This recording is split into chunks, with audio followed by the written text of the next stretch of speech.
কনকনে শীতের চাদরে মোড়ানো রাজধানী, কুয়াশা মেঘের ন্যায় উঠছে যেন।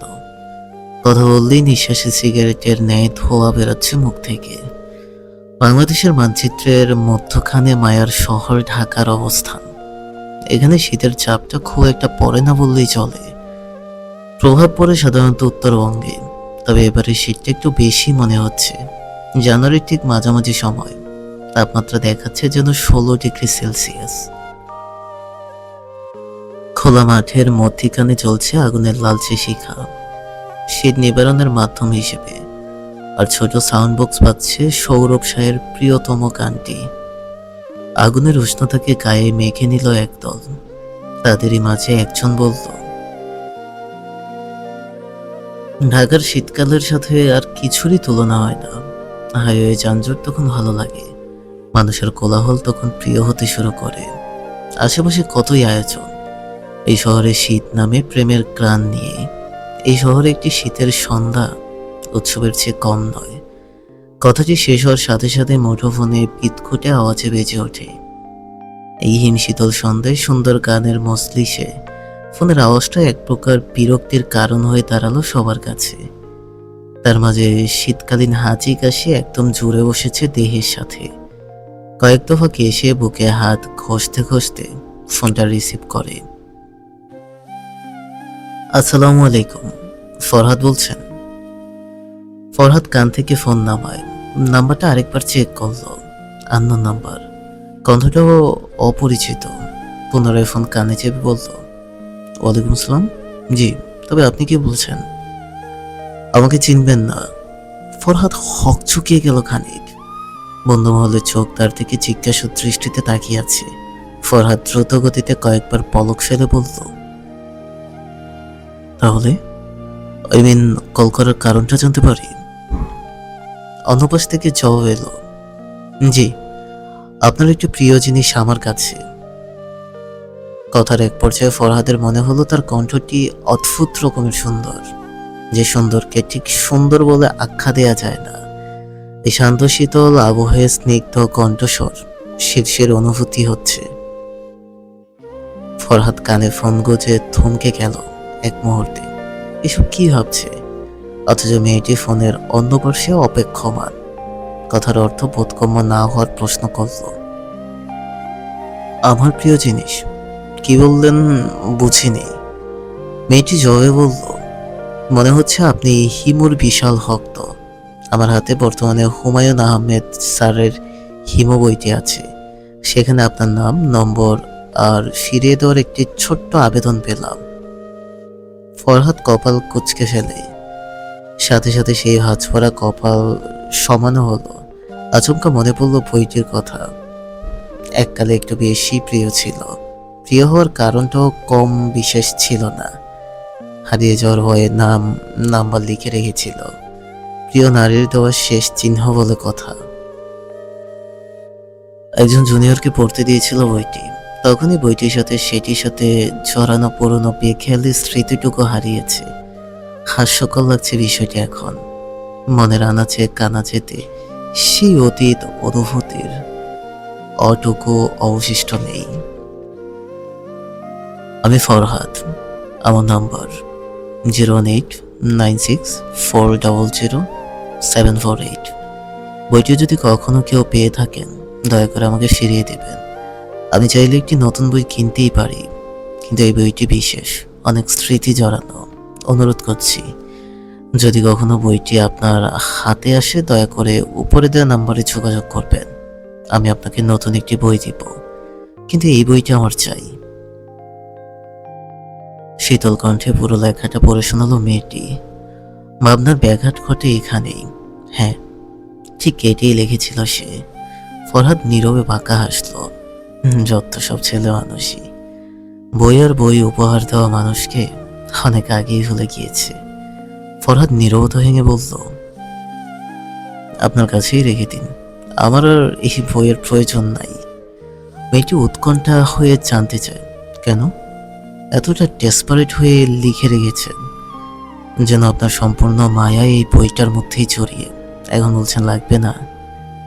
জড়িয়েছিল, ছাড়িয়ে নিয়েছি। ফরহাদ উচ্চারিত বাক্য এতটি নিম্ন স্বরে ছিল যে অপর প্রান্তের মেয়েটি শুনতেই পেল না। তাই জিজ্ঞাসা করল, কিছু বললেন? আপনি বইটি রেখে দিন। রাখতে চাইছি না। ফরহাদ ফোঁস করে নিঃশ্বাস ফেলে ওঠাও। কোথায় পেলেন বইটি? নীলক্ষেতের পুরনো বইয়ের দোকানে। ফরহাদের মুখ কুঁচকে আসে। জুনিয়র ছেলেটি বইটি নিয়েছিল পড়তে, সেদিন আবার বিক্রি করে দিয়েছে। অদ্ভুত মানুষ। রেখে দিলে কি হতো? পুরনো বই বিক্রি করে আর কত টাকাই বা পেয়েছে। রেখে দিলে কি খুব সমস্যা হবে? নিশ্চয়ই পড়ার জন্য কিনেছেন। মনটা খচখচ করছে রাখতে। জানি না কেন বইটি আনার পর থেকে এই লেখাগুলো পড়ে শান্তি পাচ্ছি না। মনে হচ্ছে কারো প্রিয় জিনিস সামান্য টাকার বিনিময়ে কিনে নিয়ে এসেছি। আপনার নিশ্চয়ই অদ্ভুত লাগছে, কিন্তু আমি সত্যি জানি না এই সমস্যাকে কি বলে। কিন্তু আমি বইটি ফেরত দেব, তার আগে স্বস্তি পাচ্ছি না। শীতল স্বর আংশিক অস্থিরতায় ঘিরে গেছে। সেদিকেও বিশেষ খেয়াল গেল ফরহাদের। এটিও মন্দ নয়। ফরহাদ জবাব দেয়, বিরাট সমস্যা। কিভাবে দেবেন বলুন? আপনার অ্যাড্রেস দিলেই হবে আমাকে, আমি পার্সেল পাঠিয়ে দিব। ফরহাদ ভ্রুদয় কপালে তুলে হিন্নস্বরে বলল, একেবারে অ্যাড্রেসটাই দিয়ে দেব। ফোনের অন্য পাশে ঘোর নীরবতা। ফরহাদ হাসল। মেয়েটি নিশ্চয়ই বিব্রত বোধ করছে। ফরহাদ বলল, আগামীকাল নীলক্ষেত মোড়ে দাঁড়াবো। স্থান দিন, আমি নির্ধারণ। সময়টা কষ্ট করে আপনি নির্ধারণ করুন। অনেকটা সময় নিয়ে জবাব আসে, সন্ধ্যা 6টা। কলা এখনই কেটে যাবে। তার পূর্বেই ফরহাদ একবারে প্রশ্ন ছড়ে, আপনার নামটা? একেবারে পুরো নামটাই বলে দেব। তার কথাই তাকে ফিরিয়ে দেওয়া হলো।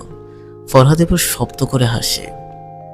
সামনে থাকা বন্ধুমহল তার হাসি দেখে আশ্চর্য হয়ে তাকিয়ে রয়। ফরহাদ এক হাতে ঘাড় ঘষে কিছু বলতে যাবে, তখনই মেয়েটি বলে ওঠে, রূপা। আমার নাম রূপা। হো, নাইস নেম। মৃদু হাসির ঝংকারে কর্ণ গোচর হয়। এই হাসিটি স্বাভাবিক শোনাচ্ছে না, যেন তার বোকামিতে বিদ্রুপ করে হাসছে। ফরহাদ হত্যদন্ত ভঙ্গিতে বলে, আচ্ছা ওয়েট, আপনি মিথ্যে? জি, আপনি যা ভেবেছেন তাই। কথাটি অসম্পূর্ণই রয়ে যায়। সে সাথে সাথে ফোন কেটে দিয়েছে ততক্ষণে। ফরহাদের জমে যাওয়া মস্তিষ্ক চলে উঠেছে ততক্ষণে। মেয়েটি ছলনা করলো তার সাথে, মনোমিশ্রিত স্বরে ধোঁকা দিল তাকে। সে তার আসল নাম বলেনি, বলেছে হিমুর রূপার কথা। বয়স তো কম হলো না, বিয়ে হচ্ছে না, নিশ্চয়ই কোনো খুঁত আছে মেয়ের মাঝে। আমাদের সময় মেয়েদের 17 বছরেই বিয়ে হয়ে যেত। আপনার মেয়ের বয়স 24 পেরিয়ে 25। বাভারা মাইয়া, কতদিন ঘাড়ে বইসা খাওয়াইবেন? প্রতিবেশী রেহানা, পেশায় তিনি একজন ঘটক। পাড়ার ছেলে মেয়েদের বিয়ে দেওয়া যেন তার জীবনের প্রধান লক্ষ্য। সেদিনের ক্ষেত্রেও তাই, কিন্তু এখনো তার কার্য ফলপ্রসূ হয়নি। দীর্ঘ 2 বছর যাবৎ বিয়ে দিতে চাইছেন মেয়েটিকে, পারছেন না। আজ 11তম পাত্রপক্ষ হাতছাড়া হলো। কেন? কি সমস্যা? জানা নেই। সৌন্দর্যের দিক থেকেও কোনো কমতি নেই মেয়েটির মাঝে, তাহলে বিয়ে হচ্ছে না কেন? আজ মুখের ওপরই শোভা বেগমের সামনে কটু কথা বললেন রেহানা, বলেই পার্স বকল দাবা করে বেরিয়ে গেলেন ঘর থেকে। পর্দার আড়াল থেকে শিরিন সবটা শুনল। রেহানা বেরিয়ে যাওয়ার পরপরই বেরিয়ে এসে প্রশ্ন করল, বিয়েটাই মেয়েদের জীবনের একমাত্র লক্ষ্য? বেগম হতাশ হয়ে বললেন, লক্ষ্য না, প্রয়োজন। আমি অস্বীকার করব না এটা। একটি মেয়ের পেছনে ঢাল হয়ে দাঁড়ানোর জন্য একজন প্রয়োজন। পৃথিবী যতই উন্নত হয়ে যাক না কেন, আর বলুক না কেন মেয়েদের কাউকে প্রয়োজন নেই, কিন্তু প্রকৃতপক্ষে ছেলে মেয়ে উভয়েরই কাউকে না কাউকে প্রয়োজন। কিন্তু যদি ভাগ্যে সেটা লেখা না থাকে, তাহলে আমরা চাইলে পারবো বদলাতে? বেগম নিরস মুখে জবাব দিলেন, চেষ্টা করতে তো বারণ করা হয়নি। তোমরা যেটা করছো সেটা চেষ্টা নয়, জোর। চাইলেই পারবে জোর করে সৃষ্টিকর্তার বিরুদ্ধে যেতে? সে যদি আমার ভাগ্যে বিয়ে লিখে না রাখেন, তাহলে পারবে আমাকে তার সিদ্ধান্তের বিপক্ষে যেতে? চেষ্টা আর জবরদস্তির মধ্যে পার্থক্য আছে। সৌবেগম মেয়ের খাপ্পা মুখপানে তাকালেন। ছোটবেলা থেকে অল্পভাষী মেয়ে, বেশিরভাগ সময় একা থাকতেই পছন্দ করে। সহজে রেগে যায় না, কিন্তু রেগে গেলে কণ্ঠ কাঁপে। এখনো সেটি হচ্ছে। সৌবেগম বললেন, আমি জানি ভাগ্য পরিবর্তন করা সম্ভব নয়। আমি এটাও জানি সমাজের মানুষের মুখ আটকে রাখা সম্ভব নয়। ভাগ্য আর সমাজের মধ্যে পিষে আমরাই মরছি। আমার বিয়ে হচ্ছে না কেন জানো? কারণ এই পৃথিবীর মানুষ মূলত লোভী। আমার বাবা নেই, বাবাহীন মেয়েদের ভালো চোখে দেখা হয় না, তাদের বোঝা মনে হয়। তাদের মধ্যে সন্দেহ আমরা তাদের আদর আপ্যায়ন করতে পারবো নাকি। একই জ্ঞান জ্ঞান আর ভালো লাগে না। এই কথার জবাব শোভা বেগমের কাছে নেই, তাই তিনি উঠে ঘরে চলে গেলেন। শিরিন নিজের পরিস্থিতির উপর তাচ্ছিল্য করে হাসল, সাথে বুক চেড়ে দীর্ঘশ্বাস বেরিয়ে আসে। এই শহরের কোলাহল যেদিন থেমে যাবে, সেদিন হয়তো চারিপাশে এক দম বন্ধ শূন্যতা নেমে আসবে। নিস্তেজ অভিমানের চাদরে নিজেকে মুড়িয়ে নেবে এই শহর। কথাটি এক নারী তার প্রিয় পুরুষকে বলেছে। নীলক্ষেতের কোলাহলে পাশাপাশি হাঁটতে হাঁটতে মানুষ গাড়ি রিক্সার শোরগোলের মধ্য দিয়ে হাঁটছে ফরহাদ। পরনে আসমানি রঙের শার্ট, রংচটা জিন্সের প্যান্ট আর কালো শাল মোড়ানো। ফোনটি কানে গুছে আছে। হন্তদন্ত ভঙ্গিতে পা বাড়িয়ে এগোচ্ছে নীলক্ষেত মোড়ের দিকে। কি রঙের পোশাক পরেছেন চিনব কি করে? গত রাতের সেই শীতল কণ্ঠে মেয়ে জবাব দিল, ঘাড়ো খয়েরি। কোথায় দাঁড়িয়ে? পুলিশ বক্সের সামনে। ফরহাদ ফোন রেখে গায়ের শালটা ঠিকঠাক করে নেয়। ভিড় ঠেলে চৌরাস্তা থেকে এগোয়। রাস্তা পার হলো কিছুটা দৌড়ে। সরাসরি এসে দাঁড়ালো গাঢ় খয়েরি রঙের পোশাক পরিহিত মেয়েটির সামনে। এক পলক তাকিয়ে বলল, আপনি? মেয়েটি হাতে থাকা বই এগিয়ে ধরে বলে, আপনি তাহলে এই বইয়ের মালিক? ফরহাদ বিনয়ী হাসল, বলল, জি ধন্যবাদ। মেয়েটি কিছু বলল না। কথার পৃষ্ঠে জোরপূর্বক হেসে এদিক ওদিক তাকালো। অন্যদিকে ফরহাদ ঘাড় পাকিয়ে দেখল বইটি। কোনো অনুভূতি কাজ করছে না এই বইয়ের প্রতি। সামান্য একটি কাগজে তৈরি বই মাত্র মনে হচ্ছে। আসি। মেয়েটি চলে যেতে চাইলে ফরহাদ বলে ওঠে, 1 মিনিট দাঁড়ান। ফরহাদ বিব্রত চেহারায় বলল, না মানে কষ্ট করে এসেছেন আমার বইটি দিতে এভাবে? ফরহাদ হকচকিয়ে ভঙ্গিমা দেখে মেয়েটি। ফরহাদ ফোঁস করে নিঃশ্বাস ফেলে সরাসরি বলে ওঠে, চা? বিনিময়ে চায়ের ট্রিট দিতে চাইছেন? ফরহাদ হেসে বলে, তেমনটাই, তবে আপনি চাইলে একটি নতুন বই আপনাকে দিতে পারি।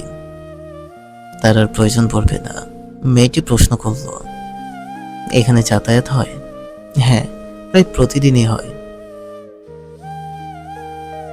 তাহলে আপনার জানার কথা, নীলক্ষেতে ভালো চা পাওয়া একটু কঠিন। একটু না, অনেকটাই কঠিন। তো পলাশি? মেয়েটি কি যেন ভাবল। কানের পেছনে চুল খুঁজে বলল, হাতে সময় কম, বেশিক্ষণ লাগবে না। ফরহাদ নত সুরে বলল, মাটির ঘরার 2 কাপ ধোয়া ওঠা চা, বেঞ্চের মধ্যখানে কিয়ং ব্যবধান। সাবলীল ভঙ্গিতে বসে আছে সে শীতল কণ্ঠী মেয়ে। দুজনের মাঝে শুনশান নীরবতা। ফরহাদের মাঝে এক ব্যতিক্রমী আচরণ ঘটল। চক্ষু চা চাইতেই বারবার আর চোখে চেয়ে তার মুখখানা পর্যবেক্ষণ করছে। উজ্জ্বল শ্যামলা বর্ণ তার মলিন মুখশ্রী। পরিবারটি পুরোটাই। মাথায় একটি চুলও এলোমেলো নেই। ফরহাদের মনে প্রশ্ন জাগল, তাহলে কি বলে? বিপরীত লিঙ্গের প্রতি আকর্ষণ নিশ্চয়ই। ইচ্ছে হলো কণ্ঠের মাধুর্য শুনতে। নিস্তব্ধতা কাটিয়ে বলল, কখনো ভাবিনি 4 বছর পর বইটি পাবো। মেয়েটি চায়ের কাপের দিকে চেয়ে জবাব দেয়, ডেস্টিনি। ফরহাদ ঠোঁটে ঠোঁট চেপে মাথা দোলায়। ডেস্টিনি কাকে কখন কোন অবস্থায় এনে দাঁড় করিয়ে দেয় বলা মুশকিল। মেয়েটি তরিতে জবাব দিল, আপনাকে পলাশিতে নিয়ে এসেছে। কথার ছলে ব্যঙ্গ ঠিক বুঝতে পারল ফরহাদ। প্রতিক্রিয়া শূন্য মুখে ঠাট্টা করে, কিন্তু বুঝতে দেয় না পুরোটা সময় নেত্রদয় নামিয়ে রেখেছে। একবারের জন্য তাকায়নি ফরহাদের দিকে। সেখানে ফরহাদের হাল ভিন্ন। এই শীতল সন্ধ্যায় মেয়েটির মুখ শীতলতা দ্বিগুণ করছে। আকর্ষণ বোধকে আশকারা দেওয়ার মতো সময়। আপনার আসল নাম রূপা? শিরিন। শিরিন খুব দ্রুত স্বরে জবাব এলো। ফরহাদ দীর্ঘশ্বাস ফেলে দোকানের দিকে 10 টাকার দুটো খুচরো নোট এগিয়ে দিল। ততক্ষণে শিরিন তার মসৃণ কেশমালা কানের পেছনে গুছতে ফের ব্যস্ত। এই দৃশ্যটি তাকে পৃথকভাবে টানছে। আংশিক মুখ ও পতট গম্ভীর হয়ে ফরহাদের বইটি শিরিনের দিকে এগিয়ে দিয়ে বলল, বইটি রাখুন। শিরিনের দৃষ্টি তোলার ফুরসত হলো, তবে গোলাকার চোখে চেয়ে বিস্ময় নিয়ে জানতে চায়, কেন? উপহার দিলাম। কণ্ঠে আরো বিস্ময় টেনে শিরিন শোধায়, কিন্তু কেন? ফরহাদ জবাবে বলল, বই ফেরানোর অজুহাতে আরো 2-1 কাপ চা খাওয়া যাবে। একাকিত্ব নীরবতার মধ্যে থাকা স্বস্তি সবাই বোঝে না, জানে না, অনুভব করতে পারে না। কোনো বাধ্যবাধকতা নেই, মন জড়িয়ে চলার ছুট ঝামেলা নেই, দ্বিতীয় কারো অধিকার নেই। শান্তি আর শান্তি। কানে হেডফোন গজেছে শিরিন। সময়টা জানুয়ারির মাঝামাঝি হলো ডিসেম্বরের শহরে। সারা শীতকাল জুড়েই চলবে শিরিনের প্লে লিস্ট। ঘরে ফেরা তোমার অভ্যাসে নেই, আর পিছু ডাকা আমার সিলেবাসে নেই। ফিরে পাওয়া এই শহরের ইতিহাসে নেই, বিষাদ চিহ্ন সানগ্লাসে নেই। কি সুন্দর গান, কি সুন্দর লাইন। এই শহর কি কিছু ফিরিয়ে দেয়? কেড়ে নিয়ে হয়তো বিনিময়ে সান্ত্বনা স্বরূপ কিছু একটা দেয়, তবে হারাবার মতো কিছুই কখনো ছিল না শিরিনের। তাই সেসব নিয়ে আর মাথা ব্যথা নেই তার। কিন্তু তবুও এই শীতের হিম বাতাবরণ তার কেন এত পছন্দের?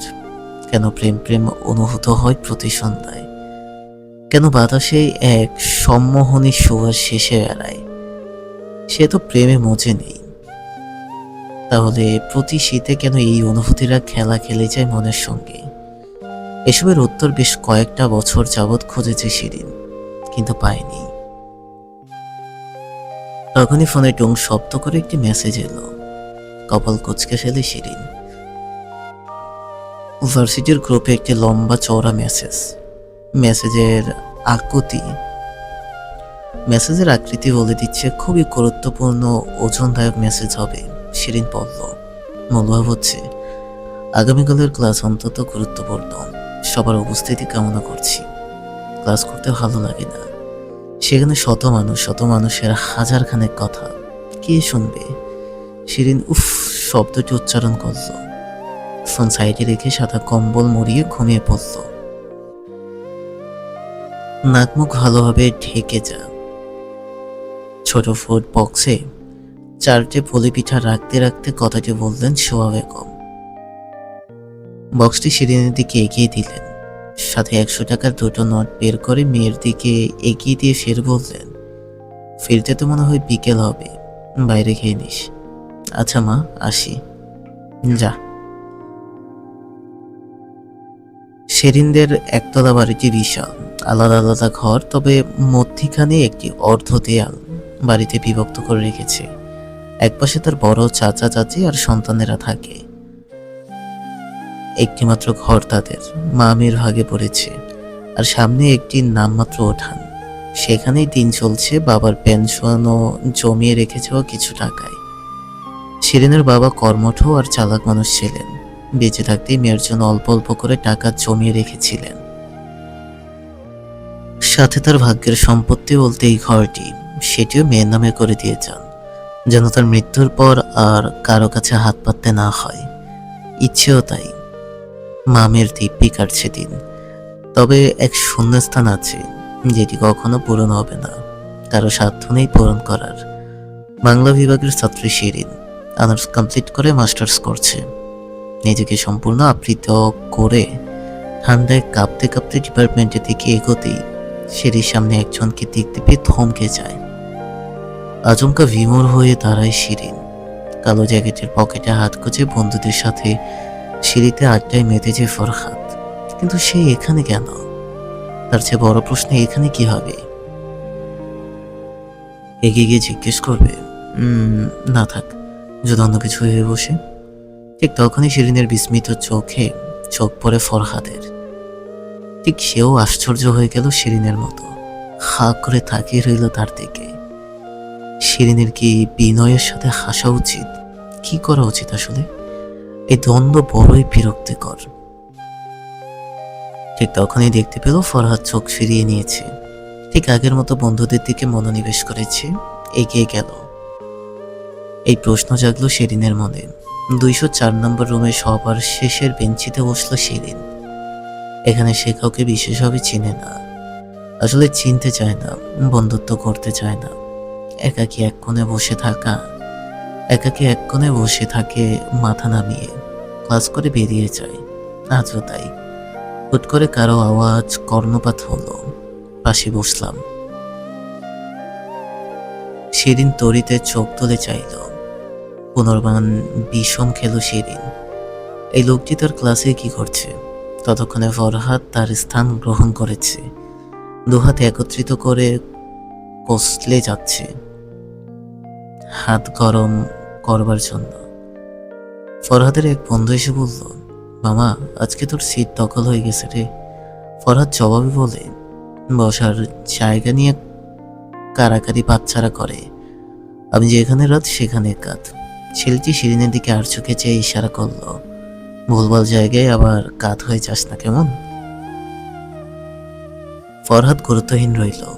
ফরহাদের বন্ধুর নাম শিরিনের জানা নেই। দুজনের কথোপকথন শুনল মাথা নামিয়ে। ছেলেটি জবাব না পেয়ে সামনের দিকে এগোয়। কেমন আছেন? প্রশ্নটি কর্ণ গোচর হতেই মাথা তুলল শিরিন। জবাব নিল ম্লান স্বরে, ভালো। কি অদ্ভুত কোইন্সিডেন্ট না? একই ক্যাম্পাস, একই ডিপার্টমেন্ট হওয়া সত্ত্বেও আমরা একজন আরেকজনকে দেখিনি। ফরহাদ তাকালো শিরিনের দিকে। আচ্ছা, আকাশি রঙের একটি সালোয়ার স্যুট পরেছে, ওপরে সাদা উলের সোয়েটার, মাথা নামানো অবস্থায় উন্মুক্ত চুলগুলো মুখমণ্ডল আড়াল করে রেখেছে। ভারী বিরক্ত হলো ফরহাদ। এখন অব্দি জবাব পায়নি। শিরিন কলমের সাহায্যে খাতায় আঁকাআঁকি করতে করতে বলল, আমি ক্লাস তেমন একটা করি না। কেন? গম্ভীর মনে হলো কণ্ঠ, যেন রেগে আছে। রাগান্বিত স্বরে জিজ্ঞেস করছে, কেন ক্লাস করে না? করা উচিত ছিল। শিরিন শীতল সুরে জবাব দিল, কোলাহল ভালো লাগে না। ফরহাদ কপাল কুঁচকে চোখ বুঝে কিছু মুহূর্ত পর চোখ খুলে বলল, আপনার কণ্ঠনা কেমন যেন একেবারে বরফের মতো ঠান্ডা। কানে শিরশির অনুভূত হয়। এহেন কথা শুনে চমকে ওঠে শিরিন। কানে আবার শিরশির অনুভূত কিভাবে হয়? নির্বিকার তাকালো শিরিন। তখনই জানালা ছিঁড়ে এক দমকা হিম হাওয়া এসে চুলগুলো এলোমেলো করে দিয়ে গেল। ফরহাদের দৃষ্টি সরব হয়। বিশৃঙ্খল চুলের ভাঁজ দেখার সুযোগ হাতছাড়া করতে চাইছে না নেত্র। এভাবে তাকিয়ে থাকা হতবিহ্বল শিরিন মুখ ফিরিয়ে নেয় অবিলম্বে। ফরহাদ হাত বাড়ালো শিরিনের ডেস্কে। বিনা অনুমতিতে একটি কলম নিয়ে বলল, একটি কাগজ দিন। খাতা কলম কিছুই আনেনি। তাহলে নিজে এসেছেন কেন? কথাটি বলেও থেমে গেল শিরিন। দূর, এভাবে বলা উচিত না। কি না কি হয়ে বসে থাকবে। নিজের একটা এক্সট্রা খাতা বের করে এগিয়ে দিল ফরহাদের দিকে। ফরহাদ বিনা বাক্যে সেটি গ্রহণ করে আর বলে, এসেছে আড্ডা দিতে। বাংলা ডিপার্টমেন্টে পড়ে তো, আর জজ ব্যারিস্টার হতে পারবো না। সৃষ্টিকর্তার দয়ায় একটি সার্টিফিকেট পেলে বাঁচি। কি আশ্চর্য! তাহলে এমন পড়ালেখার মানে কি? ছেলেদের তো চাকরি খোঁজে পরিবারের হাল ধরতে হয়, অনেক দায়িত্ব তাদের। এভাবে গা ছাড়াও হাব কেন?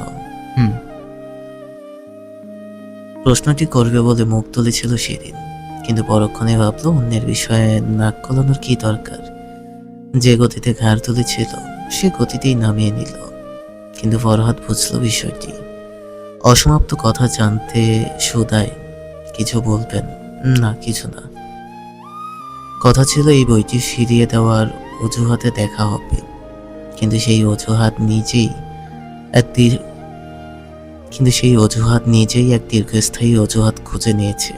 তার নাম ফরহাদ, আগেই জানা আছে, কিন্তু কথা গম্ভীরভাবে বলে, যেন রাগ টেনে ধরে আছে কণ্ঠে। কথার জবাবে ছোট করে বলল, ডেস্টিনি আপনাকে আমার পাশের সিটে এনে বসিয়ে দিল। মিষ্টি হাসলো শিরিন। সত্যিই তাই, বই ফেরানোর অজুহাতে হয়তো আর দেখা হতো না, হলেও খুব কম। নয়তো শিরিন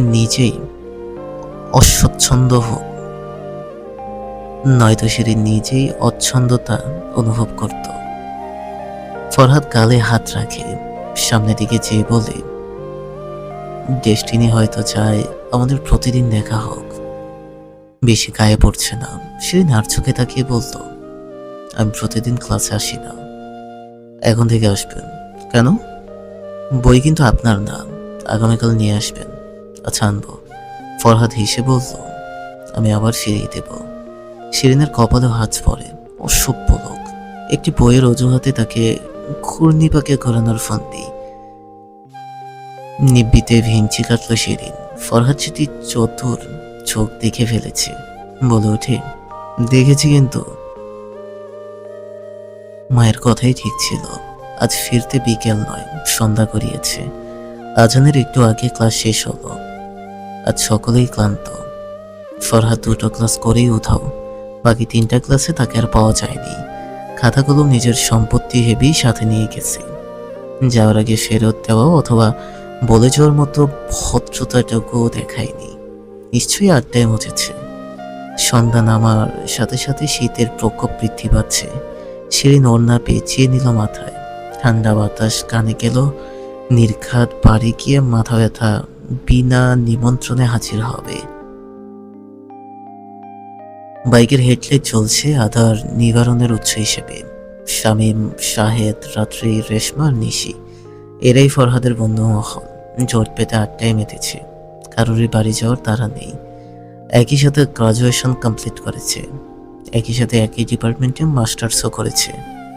শাহেদ বলল, মামা, তোর পাশের মেয়েটা কিন্তু সুন্দর ছিল। ফরহাদের কপালে হাত পড়তেই যাচ্ছিল। ঠিক তার আগেই কপাল টান টান করে নেয়। বাইকের চাবি ঘোরাতে ঘোরাতে বলল, কি জানি, খেয়াল করিনি। তোর পাশে ছিল আর তুই খেয়াল করিসনি? খেয়াল করতে হবে এমন কোনো কথা আছে?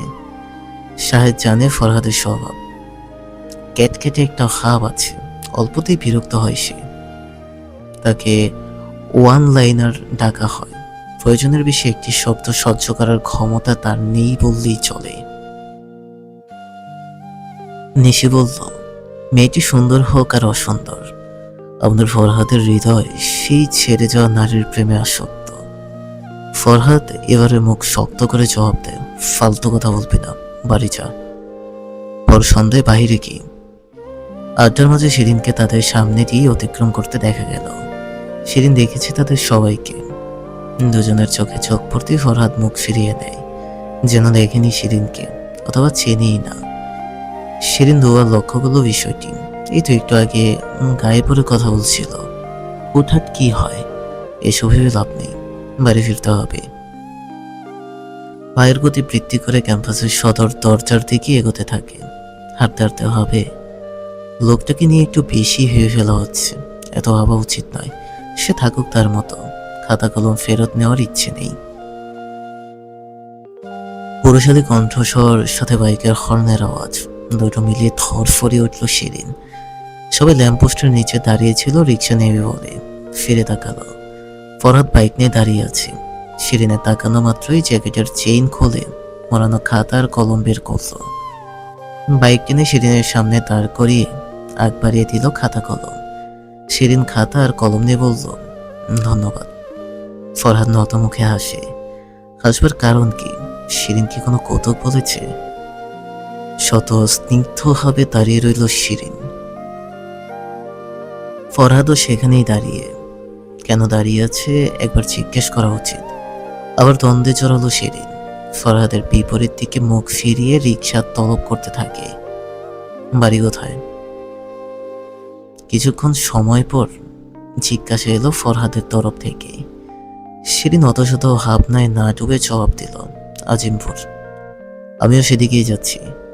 শিরিন আপাত দৃষ্টিতে তাকিয়ে দেখল তাকে। ল্যাম্পপোস্টের নিচে ভাসমান পুরুষালী চোখে চোখ পড়তেই নজর ফিরিয়ে নিল। তবে ফরহাদ স্থির নয়নে তাকিয়ে আছে। এই অতিশয় সৌন্দর্যকে অগ্রাহ্য করতে পারে কোনো পুরুষ? আসুন এগিয়ে দিয়ে আসি। প্রয়োজন নেই, সবকিছুর প্রয়োজন হয় না, বানিয়ে নিতে হয়। এ পর্যায়ে বিরক্ত বোধ করল শিরিন। গতলে বেলায় শীতের তীব্রতা প্রকট। বারবার সর্বাঙ্গে কাঁপুনি ধরছে। দুহাত একত্রিত করে বাহু ঘষে যাচ্ছে শিরিন। সে তখনও নিরন্তর। আসবেন? শিরিন বলল, আপনি অযথা কষ্ট কেন করবেন? বাইক চালাতে আবার কিসের কষ্ট? ওটা বলুন। থাক, বড্ড বেশি ভাবেন আপনি। আসুন, ফ্রি লিফট দিচ্ছি না, বিনিময়ে কিছু টাকা চাইব। শিরিন আশ্চর্য চকিত হয়ে জানতে চায়, কি? আপনার ব্যাগে যে অবশিষ্ট পলিপিটা আছে সেটা আমাকে দিবেন। আপনি কি করে জানলেন? আমার চিলের চোখ, সবখানে নজর থাকে। শিরিন ব্যাগ থেকে ফুডবক্স বের করে। এভাবে কেউ কিছু নিজ থেকে চাইলে বারণ করতে নেই। বক্সটি বের করে ফরহাদের দিকে এগিয়ে দিল। ফরহাদ বিনা বাক্যে সেটি গ্রহণ করে। আস্ত একটি পলিপিটা মুখে পড়ে অস্পষ্ট হাসে বলে, বাইকে উঠুন। আপনি খেয়ে নিন আগে। মিনিট 3 মধ্যেই দুটো পলিপিঠা সাবার করেছে। খেয়ে হাত ঝাড়া দিতে দিতে বলল, পানি। শিরিন তড়িঘড়ি করে পানির বোতল বের করে এগিয়ে দেয়। ফরহাদ পানি খেয়ে বলল, এবার আসুন। এইভাবে ওভাবে বাদ দিন, উঠুন।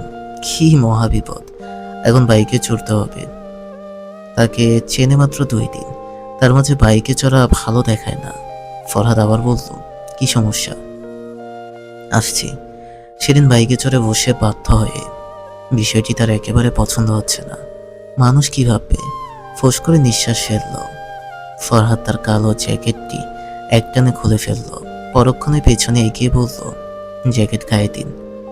কেন? বাইক চললে বাতাস সহ্য করতে পারবেন না, জমে ভূত হয়ে যাবেন। করুন এটা। এসবের প্রয়োজন নেই। বললাম না, প্রয়োজন বানিয়ে নিতে হয়। আপাতত এই জ্যাকেটের উষ্ণতা আপনার ভীষণ প্রয়োজন।